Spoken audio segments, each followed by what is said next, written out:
Hi అందరికీ ఎలా ఉన్నారు? బాగున్నారా? నేనైతే చాలా బాగున్నాను. ఈరోజైతే సింపుల్గా చికెన్ ఫ్రై ఎలా చేయాలో మీకు చూపించేస్తున్నాను.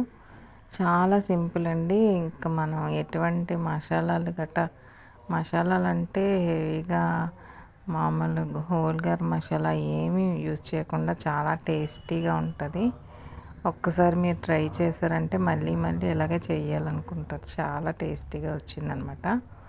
ఏం లేదండి, చాలా సింపుల్. ఎందుకంటే ఈరోజు వర్షం పడింది కదండి, చల్లగా ఉంది కాబట్టి చికెన్ వేడి వేడి చికెన్ రసం పెట్టుకుంటే అదిరిపోతుందనమాట. మీరు కూడా ట్రై చేయండి. ఆనియన్స్ ఒక పెద్ద సైజు ఒక 2 తీసుకోండి. 2 కానీ 3 కానీ. ఎక్కువ గ్రేవీలా కావాలనుకుంటే మనకి ఫ్రైలా కావాలనుకుంటే మనకి ఫ్రై గ్రేవీ అనమాట. అది అన్నంతో కలుపుకోవడానికి కూడా మనకు టేస్టీగా ఉంటుంది.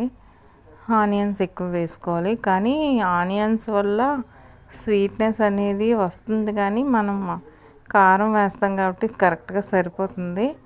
మేమైతే ఎక్కువ కారం తింటామండి. మీరు మీ స్పైసీకి తగ్గట్టుగా వేసుకోండి. చాలా టేస్టీగా వచ్చిందనమాట. ఆనియన్స్ బాగా ఫ్రై అయిన తర్వాత అల్లం వెల్లుల్లి పేస్ట్ వేసి చికెన్ వేసి అలా వేపుతూ ఉండాలి. మూత పెట్టుకొని మనం మగ్గించుకోవాలి. వాటర్ అంతా వచ్చేస్తుంది.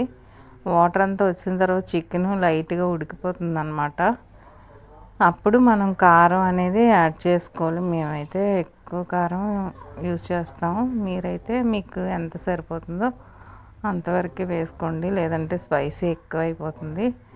మసాలాలు ఏం కాదండి, ధనియాల పౌడరు, జీరా పౌడరు, నెక్స్ట్ చిన్నది టేస్టింగ్ సాల్ట్ వేసాను.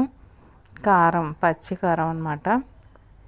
మిరియాల పొడి అయితే నేను యాడ్ చేసుకున్నాను, స్పైసీ ఎక్కువగా కావాలని. మీరు కావాలంటే యాడ్ చేసుకోండి, లేదంటే మిరియాల పౌడర్ మాత్రం వేసుకోండి. టేస్ట్ అయితే అదిరిపోతుంది అనమాట.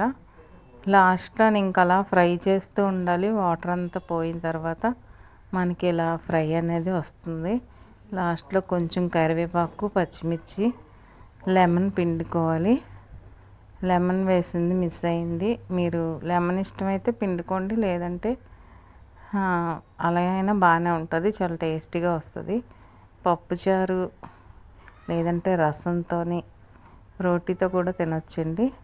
చికెన్ అయితే సాఫ్ట్గా ఉడికిపోయింది అనమాట. చాలా టేస్టీగా వచ్చింది. Thank you for watching.